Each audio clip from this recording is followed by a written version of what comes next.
റെഡിയാണല്ലോ. ആ ആ ആ എപ്പോഴോ റെഡി ആയിരിക്കുകയാണ് അല്ലേ? നമ്മൾ നാളെ ഇവിടെ വെച്ച് നടക്കുന്ന വളരെ പ്രധാനപ്പെട്ട ഒരു പരിപാടിയുടെ വിശദാംശങ്ങൾ പറയാൻ വേണ്ടിയിട്ടാണ് ഇന്ന് നിങ്ങളെ വിളിച്ചത്. വളരെ പ്രധാനപ്പെട്ട പരിപാടി എന്ന് നമ്മൾ പറയുന്നതല്ല, ഈ കാലഘട്ടം ഏറ്റവും കൂടുതൽ ആവശ്യപ്പെടുന്ന ഒരു സംഗതിയാണ്. സമൂഹത്തിൽ സൗഹൃദം ഉണ്ടാക്കുക, കമ്മ്യൂണൽ ഹാർമണി, അതിനു വേണ്ടി ക്യാമ്പയിൻ ചെയ്യുക എന്നുള്ളത് ഇന്നത്തെ നിലയിൽ ഏറ്റവും വലിയ സമൂഹത്തിൻ്റെ ഒരാവശ്യമാണ്. അതുകൊണ്ടാണ് Syed Sadiq Ali Shihab Thangal IML Indian union മുസ്ലിം ലീഗിൻ്റെ പ്രസിഡൻ്റായി വന്നതിന് ശേഷം ഞങ്ങളുടെ ഏറ്റവും വലിയ ഐഡിയോളജിയായ എല്ലാ സമൂഹവും ഇവിടെ സൗഹൃദത്തിൽ കഴിയേണ്ടതാണ് എന്ന സന്ദേശം പ്രചരിപ്പിക്കാൻ വേണ്ടി ജില്ലകൾ തോറും, അതുപോലെ തന്നെ രാജ്യത്തിൻ്റെ പല ഭാഗങ്ങളിലും രാജ്യത്തിന് പുറത്തുമൊക്കെ സുഹൃത്ത് സംഗമങ്ങൾ നടത്തിയത്. ആ സുസംഗമങ്ങളുടെ വൻ വിജയം, അന്ന് തന്നെ സുസംഗമത്തിൽ പങ്കെടുത്ത മത നേതാക്കൾ, അതുപോലെ തന്നെ സാമൂഹ്യ സാംസ്കാരിക മേഖലകളിലുള്ളവർ, എഴുത്തുകാർ, അതുപോലെ സമൂഹത്തിൽ പ്രസക്തിയുള്ള കോൺട്രിബ്യൂഷൻസ്, അവർ പല സംഭാവനകൾ ചെയ്യുന്ന, സമൂഹത്തെ പൊതുവിൽ സ്വാധീനം ചെലുത്തുന്ന തരത്തിൽ പൊതുസമൂഹത്തിനിടയിൽ പ്രവർത്തിക്കുന്ന, അതിൽ താല്പര്യമുള്ള പലരും അന്ന് ഈ സുസംഗമങ്ങളിൽ ഞങ്ങളുടെയൊക്കെ ഒരു കണക്കുകൂട്ടൽ തെറ്റിച്ചുകൊണ്ട് തന്നെ പങ്കെടുത്തു. അവരൊക്കെ അന്ന് ആവശ്യപ്പെട്ടതാണ് സുസംഗമങ്ങൾ നടത്തുകയും അതിങ്ങനെ ഒരു പരിപാടിയായി അങ്ങ് അവസാനിക്കുകയും ചെയ്തു പോകരുത്. ഇത് ഒരു കണ്ടിന്യൂയിങ്, തുടർച്ചയായി നമ്മൾ സമൂഹത്തിൽ ക്യാമ്പയിൻ ചെയ്യുന്ന ഒരു കാര്യമായി വരണം എന്നുള്ള ആഗ്രഹം അവർ പ്രകടിപ്പിച്ചിരുന്നു. എല്ലാവരും ഒരു പൊതു അഭിപ്രായം ആ കാര്യത്തിൽ എല്ലാ ജില്ലകളിലും ചെന്നപ്പോൾ വന്നതാണ്. അപ്പോൾ അതിൽ ഇറസ്പെക്റ്റീവ് ഓഫ് ഡിഫറെൻറ്റ് കമ്മ്യൂണിറ്റീസ്, അതിൻ്റെയൊക്കെ പരമോന്നത സ്ഥാനങ്ങളിൽ ഇരിക്കുന്നവരോ അല്ലെങ്കിൽ അവരുടെ പ്രതിനിധികളോ ഒക്കെ അന്ന് പങ്കെടുത്തിട്ടുണ്ട്. മതമേലധ്യക്ഷന്മാർ, സാംസ്കാരിക നായകന്മാർ, അങ്ങനെയൊക്കെ എല്ലാവരും. അപ്പോൾ അവർക്ക് മറ്റൊരു കൂടിച്ചേരലിന് അവസരമുണ്ടാവണം എന്ന് അന്ന് അവരൊക്കെ പറഞ്ഞതാണ്. അതിനെ തുടർന്ന് നാളത്തെ ഈ പരിപാടിക്ക് ശേഷം ഈ സന്ദേശം പ്രചരിപ്പിക്കാനുള്ള പരിപാടികൾ തുടർന്നും വരാൻ പോകുന്ന നമ്മുടെ രാജ്യത്തിൻ്റെ ഒരു സാഹചര്യത്തിൽ, രാജ്യത്തിൻ്റെ സാഹചര്യം എന്ന് പറഞ്ഞാൽ വിവിധ സമൂഹങ്ങൾ ജീവിക്കുന്ന, ഒത്തൊരുമയോടുകൂടി ജീവിക്കുന്ന ഈ രാജ്യത്ത് നിർത്തേണ്ട ഒരു കാര്യമല്ല, തുടരേണ്ട ഒരു കാര്യമാണ് എന്നുള്ള നിലയിലുള്ള ആ പ്രതിജ്ഞ പുതുക്കാൻ വേണ്ടിയാണ് അന്ന് പങ്കെടുത്തവരിൽ കഴിയാവുന്നത്ര എല്ലാവരും നാളെ ഇവിടെ സംഗമിക്കുന്നത്. നാളെ വൈകുന്നേരം 3 മണിക്ക് അല്ലേ, 3 മണിക്ക് ആണ് ഇവിടെ ഈ കൂടിച്ചേരൽ. സ്നേഹ സദസ്സ് എന്ന പേരിലാണ് നാളെ ഇവിടെ ഈ പരിപാടി നടക്കുന്നത്. ഈ പരിപാടിയിൽ ഞങ്ങളുടെ വിശിഷ്ട അതിഥി തെലങ്കാന മുഖ്യമന്ത്രി രേവന്ത് റെഡ്ഡിയാണ്. അദ്ദേഹത്തെയാണ് ഞങ്ങൾ ക്ഷണിച്ചത്. വളരെ സന്തോഷപൂർവ്വം ഈ സന്ദേശത്തിൻ്റെ ഒരു മാഹാത്മ്യം കണക്കിലെടുത്ത്, ഇന്നത്തെ ഇന്ത്യയിൽ അതിനുള്ള ഒരു പ്രസക്തി കണക്കിലെടുത്ത് ബഹുമാനപ്പെട്ട സാദിഖ് അലി തങ്ങളെ നേരിൽ കണ്ടപ്പോൾ അദ്ദേഹം തന്നെ തയ്യാറായി നാളെ ഞാൻ വരാം എന്ന് പറഞ്ഞതനുസരിച്ച് നാളെ വരികയാണ്. അപ്പോൾ അദ്ദേഹം ഈ പരിപാടിയിൽ പങ്കെടുക്കുന്നു, അതൊരു കാര്യം. അതിൻ്റെ പുറമെ അന്ന് വിവിധ സ്ഥലങ്ങളിൽ വെച്ച് പരിപാടിയിൽ പങ്കെടുത്ത മതനേതാക്കൾ, അതുപോലെ തന്നെ സംഘടനാ നേതാക്കൾ, അവരൊക്കെ ഞങ്ങൾ ക്ഷണിച്ചിട്ടുണ്ട്. മുഖ്യമന്ത്രിയുടെ പരിപാടി പെട്ടെന്ന് കിട്ടി, ഞങ്ങൾ പരിപാടി വെച്ചു. അപ്പോൾ പലർക്കും പല അസൗകര്യങ്ങളും ഉണ്ടെങ്കിൽ അതൊക്കെ മാറ്റി വെച്ചാണ് പലരും വരുന്നത്. ആ കൂട്ടത്തിൽ ശിവഗിരി പദ്ധതിയുണ്ട്, അതുപോലെ തന്നെ ശാന്തി ആശ്രമം, ആനന്ദാശ്രമം, അങ്ങനെയൊക്കെ തുടങ്ങിയുള്ള മഠാധിപതികളുണ്ട്. നിങ്ങൾക്ക് ലിസ്റ്റ് തരാം. അതുപോലെ തന്നെ വിവിധ ക്രൈസ്തവ മതമേലധ്യക്ഷന്മാരുണ്ട്, അതിൻ്റെയൊക്കെ ലിസ്റ്റ് തരാം. അതുപോലെ തന്നെ ഈ മതമേലധ്യക്ഷന്മാരല്ലാതെ എഴുത്തുകാർ, അതുപോലെ സാമൂഹ്യ സാംസ്കാരിക മേഖലകളിൽ പ്രവർത്തിക്കുന്ന പലരുമുണ്ട്. അവരൊക്കെ നാളെ ഈ സംഗമത്തിന് എത്തുന്നുണ്ട്. ഇവിടെ അതുപോലെ തന്നെ മുസ്ലിം സംഘടനാ നേതാക്കളുണ്ട്. ബഹുമാനായ ജിഫ്രി മുത്തുക്കോയ തങ്ങൾ, അദ്ദേഹം നാളെ വരുന്നുണ്ട്. അതുപോലെ തന്നെ AP ഉസ്താദ് അവറുകളെ, എബി അബൂബക്കർ മുസ്ലിയാർ അവറുകളെ ക്ഷണിച്ചിട്ടുണ്ട്. അദ്ദേഹം ആരോഗ്യം സമ്മതിക്കുമെങ്കിൽ പങ്കെടുക്കും, അല്ലെങ്കിൽ ഈ പ്രതിനിധികളെ പങ്കെടുക്കും എന്ന് പറഞ്ഞിട്ടുണ്ട്. അതുപോലെ മുജാഹിദ് സംഘടനയുടെ എല്ലാവരുടെ പേരും നിങ്ങൾക്ക് തരാം. ഞാൻ എല്ലാവരുടെ പേരും നിങ്ങൾക്ക് ഏകദേശം മനസ്സിലാകാൻ വേണ്ടി ഞാൻ കുറച്ച് പേരുകൾ പറഞ്ഞു എന്നേ ഉള്ളൂ. ഇനിയിപ്പോൾ ബഹുമാന അബ്ദുൽ മദനി തുടങ്ങി എല്ലാ നേതാക്കളും അവരൊക്കെ ഉണ്ട്. തങ്ങളുടെ പരിപാടിയിൽ പങ്കെടുത്ത എല്ലാ മത വിഭാഗങ്ങളുടെ മേലധ്യക്ഷന്മാരും പരമോന്നത നേതാക്കളും ഒക്കെ ഉണ്ട്. അതുപോലെ സാഹിത്യകാരന്മാരുണ്ട്, കൈതപ്പുറം രാമനുണ്ണി, അതുപോലെ തന്നെ ശ്രീ ഗോപി, ശ്രീ സുരേന്ദ്രൻ, വിനു, അതൊക്കെ ഏകദേശം നമ്മളൊരു ഉദാഹരണ സഹിതം പറഞ്ഞു എന്നുള്ളൂ. വിവിധ ആളുകളുടെ പേര് ലിസ്റ്റ് നിങ്ങൾക്ക് വാട്സപ്പ് ചെയ്യാം. അതാണ് അത് സംബന്ധിച്ച് പറയാനുള്ളത്.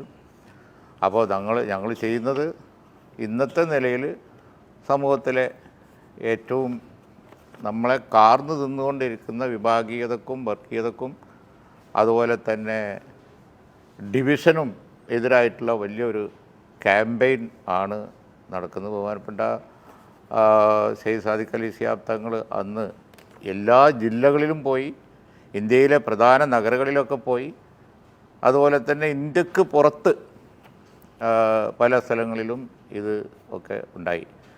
അപ്പോൾ ഏറ്റവും അവസാനത്തെ പരിപാടി കണക്കിലെടുത്താൽ ഏകദേശം ഒരു കൊല്ലം കഴിഞ്ഞിപ്പോൾ, ഒരു കൊല്ലത്തിലധികമായി. അതുകൊണ്ട് നാളത്തത് വേണമെങ്കിൽ നമുക്കൊരു വാർഷികം എന്ന് പറയാം.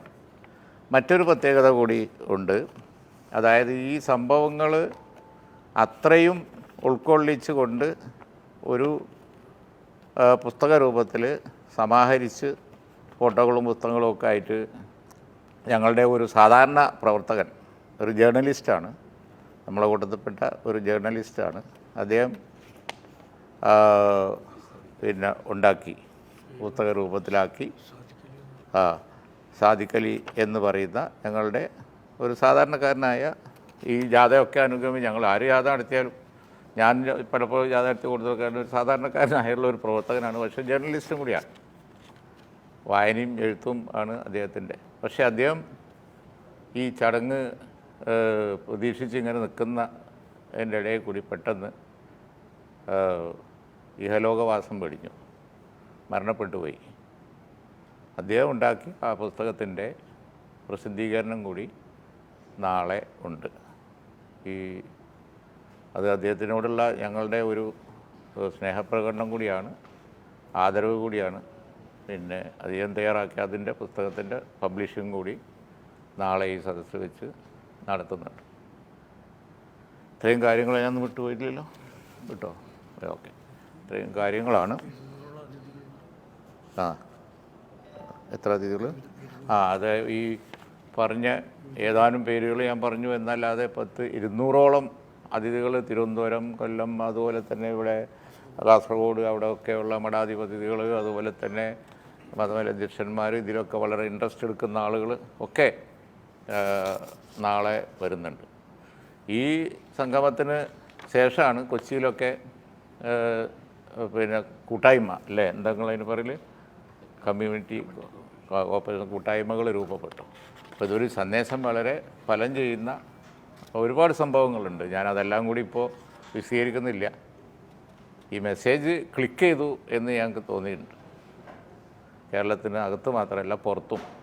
ബോംബെയിലൊക്കെ ഞങ്ങൾ സംഗമങ്ങൾ നടത്തിയപ്പോൾ അവിടെയുള്ള ലോക്കലായിട്ടുള്ള ഒരുപാട് ആളുകൾ നേതാക്കൾ പങ്കെടുത്തു. അവരൊക്കെ വലിയ താല്പര്യം കാണിച്ചു. ഭാഗീയതയും ഡിവിഷനൊന്നും ഇഷ്ടപ്പെടാത്തവരാണ് ഭൂരിപക്ഷം. പക്ഷേ ആ ട്രാപ്പിൽ പെട്ടുപോവാണ്. അതിൽ നിന്ന് അവർക്ക് മോചനം കൊടുക്കേണ്ടത് നമ്മുടെ ഉത്തരവാദിത്തമാണ്. അത് ക്യാമ്പയിൻ ചെയ്യുന്നവരുടെ ഉത്തരവാദിത്തമാണ്. അതാണ് ഇതിൻ്റെ ഒരു പ്രസക്തി.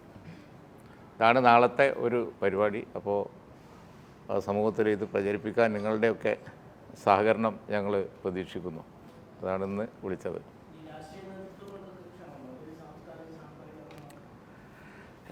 പൊളിറ്റിക്കൽ പാർട്ടീസ് എന്നുള്ള നിലയ്ക്ക് ഞങ്ങൾ ആ സംഗമത്തിലൊന്നും വിളിച്ചിരുന്നില്ല. അതാത് സ്ഥലത്തെ പ്രധാനപ്പെട്ട പല നേതാക്കളും പിന്നെ അതിൽ രാഷ്ട്രീയമായ ചായ്വുള്ളവരുണ്ട്, താല്പര്യപ്പെട്ട് വന്നവരുണ്ട്. നാളെയും അങ്ങനെ തന്നെയാണ്. ഞങ്ങൾ പല നേതാക്കളോടും പറഞ്ഞിട്ടുണ്ട്, പ്രതിപക്ഷ നേതാവിനോട് പറഞ്ഞിട്ടുണ്ട്, അതുപോലെ തന്നെ KPC പ്രസിഡൻറ്റ്, അങ്ങനെ പിന്നെ ജനപ്രതിനിധികൾ ഒരുപാട് പേരോട് പറഞ്ഞിട്ടുണ്ട്. അവരൊക്കെ വരുന്നവരാരാ നോക്കാം നാളെ. ഏതാ? അല്ല, അത് ഇപ്പോൾ ഇത് ഇടതുപക്ഷ പിന്നെ ചിന്താഗതിക്കാരൊക്കെ ഉണ്ടല്ലോ, എഴുത്തുകാരിലും. ഞങ്ങളൊരു പൊളിറ്റിക്കൽ പാർട്ടീസിന് അല്ല, രാഷ്ട്രീയ പാർട്ടിയുടെ പ്രതികൾ എന്നുള്ളതൊക്കെ വിളിച്ചിട്ടില്ല ആര്.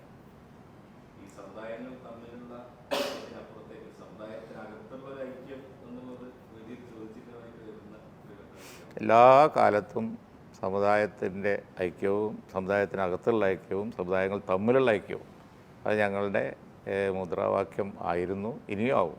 ആ കാര്യത്തിൽ യാതൊരു സംശയവുമില്ല. അതിനാണല്ലോ തങ്ങൾ അതിനും നേതൃത്വം കൊടുക്കുന്നുണ്ട്. ഒരു സൗഹൃദ പിന്നെ വേദി സമുദായത്തിൻ്റെ ഇടയിൽ വല്ല പ്രശ്നങ്ങളും വരുമ്പോൾ രഞ്ജിപ്പിന് വേണ്ടി ഇരിക്കാവുന്ന ഒരു കൂട്ടായ്മ ഉണ്ട്. അതിൻ്റെ പുറമെ ആണിപ്പോൾ ഇത് സാമുദായിക സൗഹാർദ്ദത്തിന് വേണ്ടിയുള്ള കൂട്ടായ്മ. അതുകൊണ്ട് അതിനൊന്നും ഒരു കുഴപ്പമില്ല. ചോദ്യം മനസ്സിലായി. പിന്നെ അതിലൊന്നും യാതൊരു കുഴപ്പമില്ല. അതൊക്കെ സൗഹൃദത്തിൽ തന്നെ പോവുള്ളൂ. അതാത് കാലഘട്ടങ്ങളിലൊക്കെ ഓരോരോ പ്രശ്നങ്ങൾ വന്നുകൊണ്ടിരിക്കും. പിന്നെ സങ്കീർണ പ്രശ്നങ്ങളുമൊക്കെ ആയിട്ടുള്ള കലുഷിതമായ ഒരു സമൂഹമല്ലേ നമ്മുടേത്. അപ്പോൾ വിഷയങ്ങളൊക്കെ വന്നുകൊണ്ടും പോയിക്കൊണ്ടും ഇരിക്കും. അതൊന്നും സൗഹൃദത്തെയോ കൂട്ടായ്മയോ ഒന്നും ബാധിക്കില്ല. നാളെ ഇപ്പോൾ ഇവിടെ എല്ലാവരും ഉണ്ടല്ലോ. ഞങ്ങൾ ഒരു പ്രശ്നമില്ല, അങ്ങനത്തെ പ്രശ്നങ്ങളൊന്നുമില്ല. നിങ്ങൾ ഉള്ളതെല്ലാം കൂടി പെരുപ്പിക്കൽ നിർത്തിയാൽ വലിയ ഉപകാരമായിരിക്കും. ഉള്ളതൊക്കെ പെരുപ്പിക്കൽ നിർത്തിയാൽ വലിയൊരു ഉപകാരമായിരിക്കും.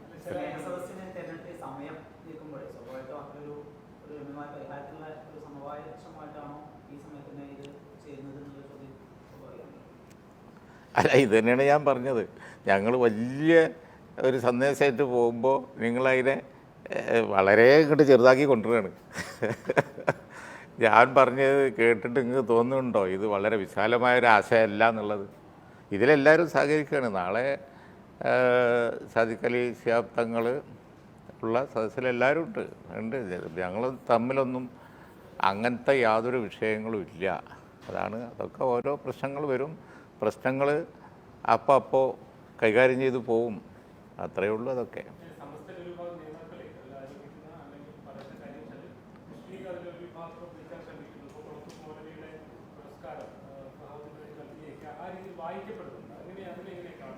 അതാണ് നിങ്ങൾക്ക് പറ്റുന്ന ഏറ്റവും വലിയൊരു തെറ്റ് ഞാൻ ചൂണ്ടിക്കാണിച്ചു തരാം.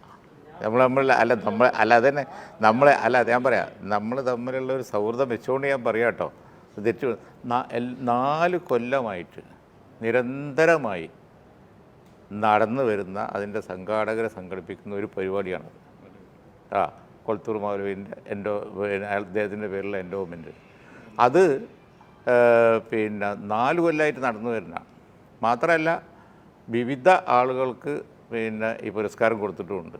മാത്രമല്ല ഇത് ഏതാണ്ട് 2 മാസം മുമ്പ് തീരുമാനിച്ചതാണ്. തങ്ങൾ ഡേറ്റ് കൊടുത്താണ്, ഞാൻ ഡേറ്റ് കൊടുത്താണ്. 2 മാസം മുമ്പ് തീരുമാനിച്ചാണ്. അതിനെ ഇപ്പോൾ പെറുക്കി കൊടുത്തിട്ട് ന്യൂസാക്കിയത് നിങ്ങളാണ്. ഒന്ന് ആലോചിച്ച് നോക്കിയേ, എത്ര അപ്രസക്തമായൊരു കാര്യമാണ് നിങ്ങൾ ചെയ്തത്. അല്ല, അപ്പോൾ അതെ അതെ അതെ ഇപ്പം ഇത് ബോധ്യമായല്ലോ. അതായത് എത്ര ഒരു അപ്രസക്തമായ കാര്യമാണ് നിങ്ങൾ ചെയ്തു കൂട്ടിയതെന്നൊന്ന് ആലോചിച്ച് നോക്കിയേ. അതൊന്നുമില്ല, അതൊന്നും യാതൊരു കാര്യവുമില്ല. അത് ആ പ്രശ്നമൊക്കെ അത് സമസ്തയുടെ സംഘടനയുടെ ഉള്ളിലുള്ള വിഷയം, ഞങ്ങളതിൽ ഇടപെടേണ്ട കാര്യമില്ല. അതൊക്കെ അവർ കൈകാര്യം ചെയ്തു. നാളെ എല്ലാവരും ഉണ്ട്, ഇവിടെ എല്ലാവരും ഉണ്ട്. ഇവിടെയും നാളെ എല്ലാവരും വരുന്നുണ്ട്. അതിലും സംസ്ഥയുടെ എല്ലാ നേതാക്കളും ക്ഷണിക്കപ്പെട്ടിട്ടുണ്ട്. അവരൊക്കെ ഇവിടെ ഉണ്ടാവും. നമ്മളെ ഇത് നാളത്തെ ഇത് അല്ല, നിങ്ങൾ അറിവിന് വേണ്ടി ഞാൻ പറയുകയാണ്, ഇത് നാളത്തെ സൗഹൃദ സംഗമത്തിനെ സംബന്ധിച്ചുള്ള പത്രസമ്മേളനമാണ്.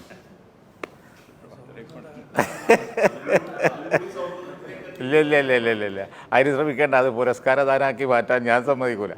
നോക്കിയിട്ട് കാര്യം ഉണ്ടാവില്ല. അപ്പോൾ നാളെ 3 മണിക്ക് അദ്ദേഹം കോഴിക്കോട് ഇറങ്ങും. കോഴിക്കോട് ഇറങ്ങിയിട്ട് ഈ പരിപാടിയിൽ പങ്കെടുത്തതിന് ശേഷം മുഖ്യമന്ത്രി രേവന്ത് റെഡ്ഡി 6 മണിയോടുകൂടി പോകും. പിന്നെ ഈ സദസ്സിൽ ഈ പറഞ്ഞ പല പ്രമുഖരായ ഈ പറഞ്ഞ നേതാക്കളുടെയൊക്കെ പ്രസംഗം ഉണ്ടാവും, അവരുടെ സന്ദേശം ഉണ്ടാവും. അപ്പോൾ നിങ്ങളെല്ലാവരും അതിനു വേണ്ടി ക്ഷണിക്കുകയാണ്.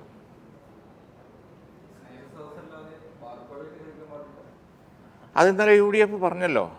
കാരണം അത് കഴിഞ്ഞ ബാർക്കോഴ ഇതേപോലെ തന്നെ അസോസിയേഷൻ ഫണ്ട് പിരിച്ച് എന്ന് പറഞ്ഞുണ്ടായത് തന്നെയാണ്. അതിൻ്റെ ഡിക്റ്റാണ് ഇതും. എത്ര വലിയ പ്രക്ഷോഭം ഇവിടെ നമ്മൾ കണ്ടത്. അപ്പോൾ അതുകൊണ്ട് തന്നെ ഇതിനെ ഒരു ചെറിയ കാര്യമായി കാണാൻ കഴിയില്ല. അതുകൊണ്ടാണ് UDF ഈ കാര്യത്തിൽ പോലീസ് അന്വേഷണം പോരാ, നിഷ്പക്ഷമായ അന്വേഷണം വേണം എന്ന് പറഞ്ഞത്.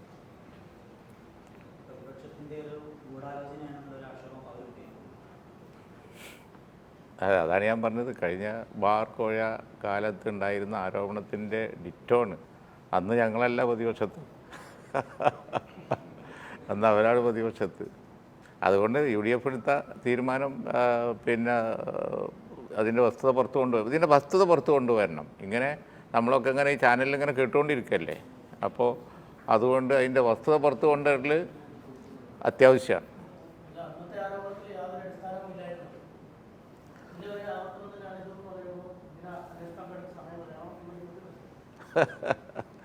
അവനൻ്റെ കാര്യം വരുമ്പോൾ അന്വേഷണം വേണ്ട, ആരാൻ്റെ കാര്യം വരുമ്പോൾ അന്വേഷണം വേണമെന്ന് പറയാൻ പറ്റുമോ?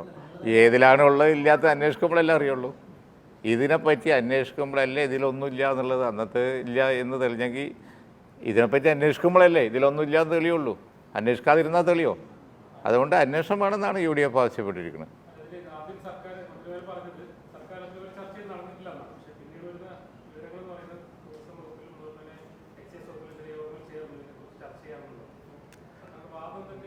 അല്പം എന്തോ ഒരു തീയുണ്ട്, അതുകൊണ്ടാണ് ഒരു പുക.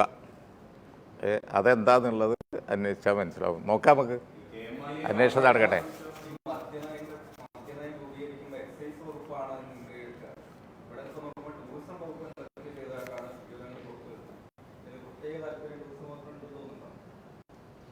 അല്ല, ഇതിപ്പോൾ ഞാൻ ആ കാര്യത്തിൽ ഞാൻ ആവശ്യമായത് പറഞ്ഞു കഴിഞ്ഞു. ഇനിയിപ്പോൾ നമുക്ക് അതിൽ കൂടുതൽ പോണ്ട. വളരെ ശക്തമായ പിന്നെ ആവശ്യമാണ് ഞങ്ങൾ പറഞ്ഞിരിക്കുന്നത്, UDF പറഞ്ഞിരിക്കുന്നത്. അതിൽ ജുഡീഷ്യൽ അന്വേഷണം വേണം. ജുഡീഷ്യൽ അന്വേഷണം വേണം. ജുഡീഷ്യൽ അന്വേഷണം വരുമ്പോൾ ടൂറിസം വകുപ്പിൻ്റെ പങ്കെന്താണ്, എക്സൈസിൻ്റെ പങ്കെന്താണ് ഒക്കെ തെളിയല്ലോ. ഇതിലൊന്നുമില്ലാന്ന് പറയുന്നവർക്ക് അവരുടെ ഭാഗം പറയാലോ. അല്ലാതെ പോലീസ് അന്വേഷണം കൊണ്ട് കാര്യമില്ല. പോലീസ് അന്വേഷണം എന്ന് പറഞ്ഞത് ഈ കാര്യത്തിൽ നടക്കൂല എന്ന് എല്ലാവർക്കും അറിയാം. അപ്പം അതുകൊണ്ട് അതിന് പ്രസക്തിയില്ല. അതുകൊണ്ട് വളരെ ശക്തമായ നിലയിലാണ് UDF ഈ കാര്യം ഇപ്പോൾ ആവശ്യപ്പെട്ടിരിക്കുന്നത്. ബാക്കി കാര്യങ്ങൾ ഞങ്ങൾ ആലോചിച്ച് കൂടുതൽ പറയാം. ഓക്കെ, സമരോ അത് നോക്കാം. എന്താ ഗവൺമെൻറ് ചെയ്യുന്നു നോക്കിയിട്ട്.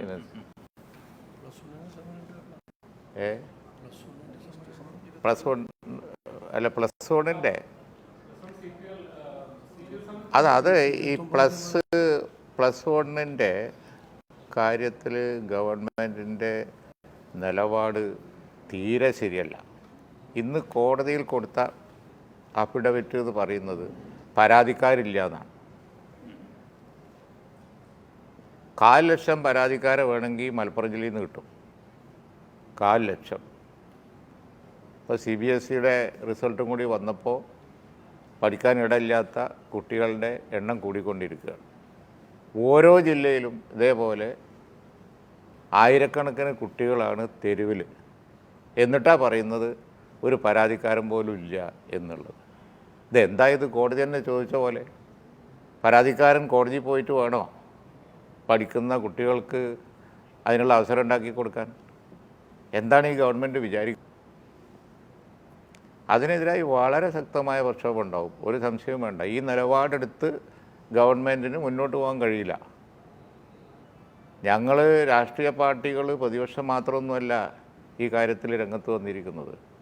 ഈ രംഗത്ത് വന്ന കൂട്ടത്തിൽ സമൂഹം പൊതുവിലുണ്ട്, മുഴുവനുണ്ട്.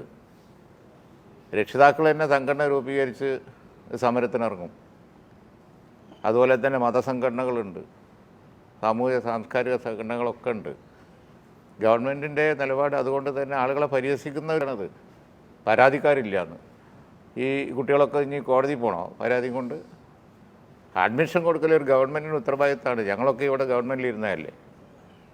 അതാത് സന്ദർഭത്തിൽ കുട്ടികളുടെ എണ്ണം കൂടും, ആവശ്യം വർദ്ധിക്കും, അതിനനുസരിച്ച് സൗകര്യം ഉണ്ടാക്കി കൊടുക്കണം. അപ്പോൾ അതുകൊണ്ട് ആ ആവശ്യം ഒരാവശ്യമല്ല, അത് അവകാശമാണ്. ആ അവകാശത്തിന് വേണ്ടി ശക്തമായ പ്രക്ഷോഭം ഉണ്ടാവും, ഒരു സംശയം ആ കാര്യത്തിൽ വേണ്ട.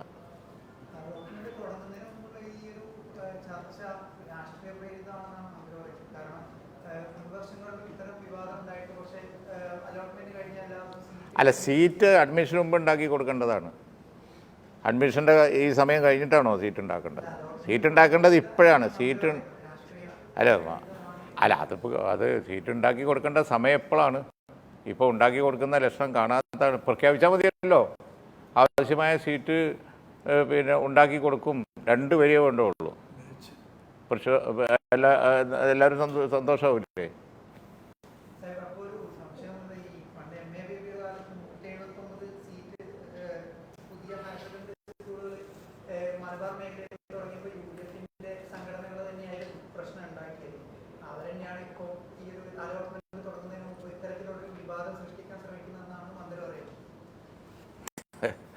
ഇത് റിസൾട്ട് വരുമ്പോൾ സീറ്റ് തികയില്ല എന്നുള്ളത് കേരളത്തിലെ അഭ്യസ്തവിദ്യരായ ജനങ്ങൾക്കറിയില്ലേ?